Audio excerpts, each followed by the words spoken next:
Praise the name of the Lord. Hallelujah. I want to welcome you once again to Beauty for Ashes. God is good all the time. The Bible says in all things we should give thanks, for this is the will of God in Christ Jesus concerning us. So we give thanks. Nothing steals our joy. Nothing works against us as children of God.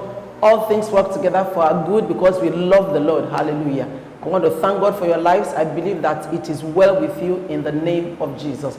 This morning, or this afternoon, or this evening, depending on any part of the world where you are, I want to talk about choices. And I want to say to you today that make your choice. You see, your life depends on your choice. Nobody can choose for you, and nobody should choose for you. Circumstances should not choose for you. Situations and challenges should not determine the route you want to take in life.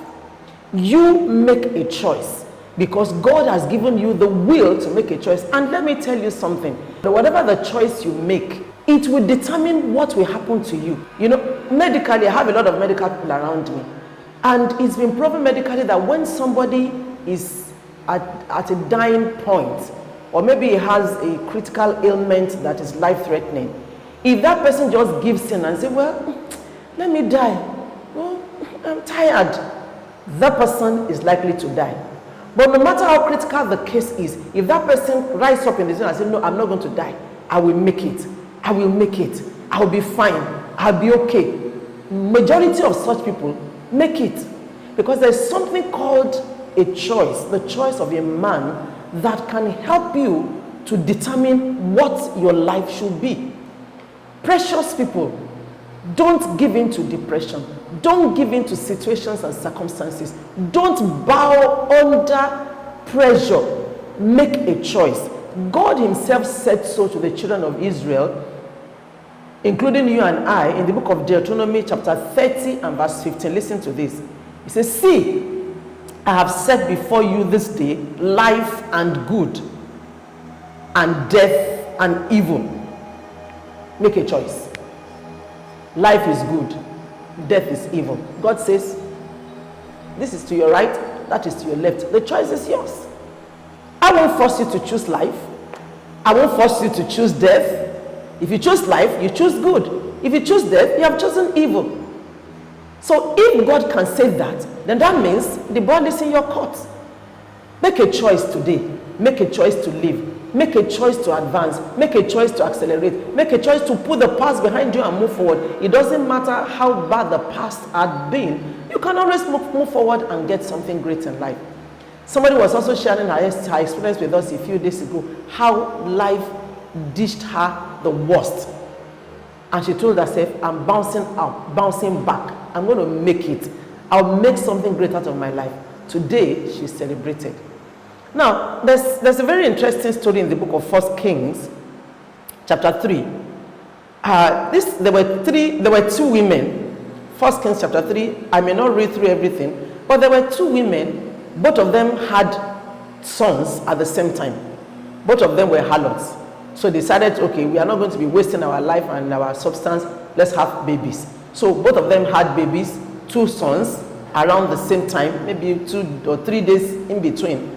And they both slept. This one had her baby beside her. The other one had her baby beside her. And they both slept. But at night, the baby of the other one died because she was careless. She slept over that baby. And when she woke up and she saw that the baby of the other one is still alive, although she was sleeping, she did an exchange. Brought her own dead baby, put the baby beside the other one, and took the living child, and took the child away. So when this other lady woke up the following morning, the Bible says, when she saw that the baby is dead. I like the way it is put in the scriptures. The Bible says she considered that dead baby and said, no, this is not my baby. I cannot have a dead baby.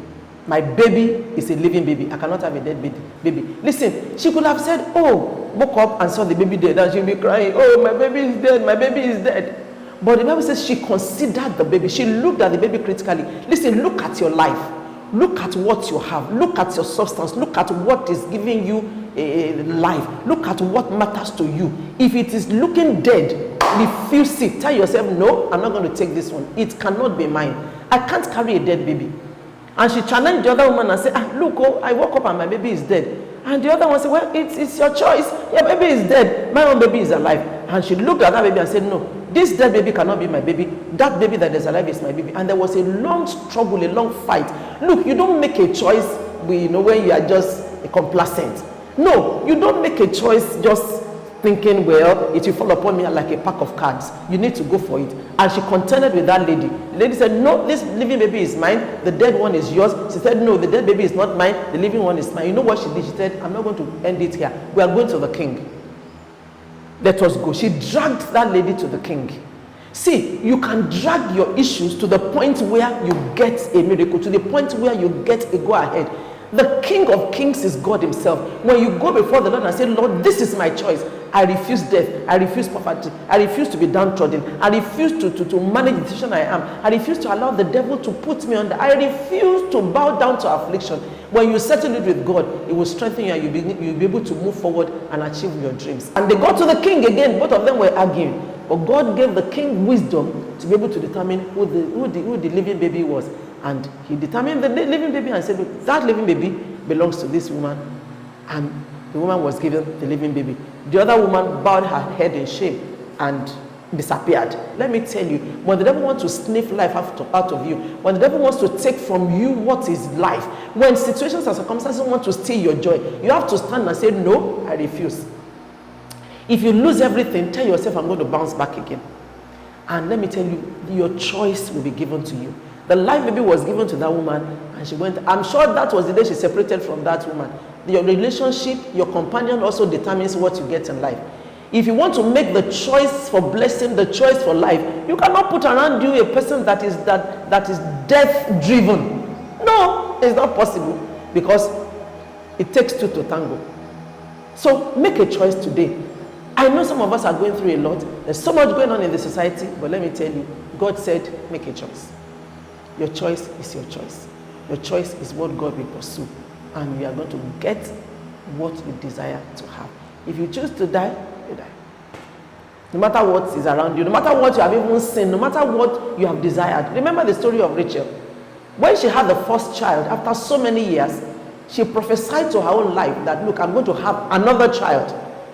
And she got pregnant. She had another child. When it was time for her to deliver this child, the Bible says the labor was so hard. The labor was hard that she was giving up. And the midwife said, no, Rachel, don't give up. Don't die. You're having a son. You have prophesied that you are going to have a son. She said, no, I can't make it. I am dying. And no, this labor is too hard. No, Rachel, don't die. She refused. And she died. She brought forth the son, but she didn't live to see the son. She was the one that prophesied that she's going to have another child. But because of hard labor, she gave in. She died. And the baby was brought forth. And Benjamin, that was the son, he became so great according to what God has promised. But Rachel did not live to see that child. She didn't live to see the glory of that child. Precious woman, precious man, whoever it is that is listening to me today, make a choice to make it. Make a choice for life. Put everything that is confronting you behind. You have a right to live a joyful life. I tell you another testimony. There was a man that celebrated his 40th birthday recently. Very rich. And when he was interviewed, they said, what is your regret in life? He said, my regret is that my mother is not alive to see me. He said, my mother had a very great challenge when I was 2 years old, according to the story. And my mother said, I cannot watch this boy suffer. I mean, there was so much penury, so much poverty. The husband left her. She was in trouble. She was castigated. They said she was a witch and so on and so forth. And she couldn't even eat. She couldn't even feed this boy. For a whole day, the boy was hungry and dying. And the mother said, look, I can't watch this boy suffer. She said, I better just die. She committed suicide. She died and left the boy. And the boy grew up to make it through life. And he's a multi-millionaire. He said, I wish my mother didn't kill herself. I wish she waited. I wish she just pressed through to see me becoming what I am today. She died because she felt I cannot make it. And she didn't want to see me suffer. But here am I didn't suffer. I'm a multi-millionaire, blessed in a lot of lives. And he said, so what I decided to do when God began to bless me is to lift up the downtrodden and let people feel they are hopeless. Let them know that there is hope in life. I've come to let you know today that make a choice. God will back up your choice. Can I pray with you today? Father, in the mighty name of Jesus, I pray for every man listening to me today that is already weak and tired and depressed. Holy Spirit, stir up something in them. Let the Spirit of God come upon them. Help them to make a choice of life, a choice of greatness, a choice of victory, a choice to break through. And Lord, strengthen them in the mighty name of Jesus. Thank you, Lord. In Jesus' name. Amen. You may want to email me. I'll be glad to have a chat with you, to pray with you, and to encourage you. But I'd like to let you know that choose life and good, and it will be delivered to you by the hand of the Almighty, the giver of life himself. I'll see you again. Hallelujah.